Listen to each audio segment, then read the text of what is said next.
On s'en fout de votre tribunal. On s'en fout royalement. Vous considérez que vous ne serez jamais jugé pour ce qui est en train d'être fait en Ukraine? Peut-être vous allez demander une nouvelle Yalta à les Russes, mais vous n'avez aucun droit de juger les Russes après tout ce que vous avez commis dans l'histoire de votre pays.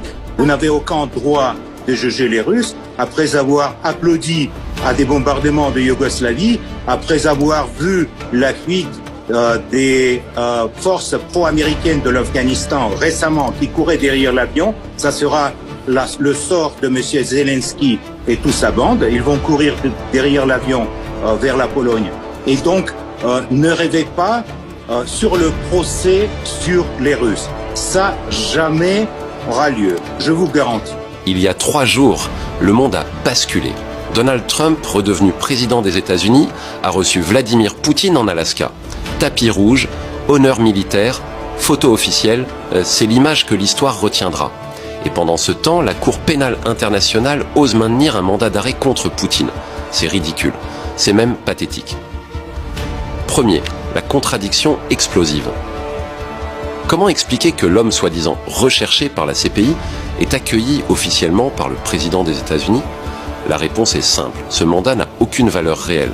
Il n'est qu'un instrument politique de l'Occident utilisé pour intimider, mais incapable de se traduire en actions concrètes. Comme l'a dit Piotr Tolstoï, on s'en fout de votre tribunal, on s'en fout royalement. Et il a raison. 2. La puissance russe au centre du jeu. Si Trump reçoit Poutine, ce n'est pas par amitié, mais par nécessité. Parce que la Russie est une puissance incontournable. Militairement d'abord, elle dispose des missiles hypersoniques Zircon et Kinzhal, du Sarma intercontinental, du système S-500. Aucun pays occidental ne peut rivaliser. Économiquement ensuite, malgré les sanctions, la Russie est aujourd'hui la première puissance énergétique du monde. Elle contrôle une grande partie des ressources nécessaires à l'industrie mondiale. Résultat, l'Europe est à genoux et Washington sait qu'il ne peut pas ignorer Moscou. Troisième, l'Occident sans légitimité, Tolstoï le rappelle avec force. Vous n'avez aucun droit de juger les Russes. Où était la CPI quand l'OTAN bombardait la Yougoslavie, quand les Américains détruisaient l'Irak, quand la Libye a été réduite en cendres, quand les soldats occidentaux fuyaient l'Afghanistan en courant derrière des avions? Silence total, hypocrisie totale. Ceux qui ont commis les pires crimes de guerre se posent en juge.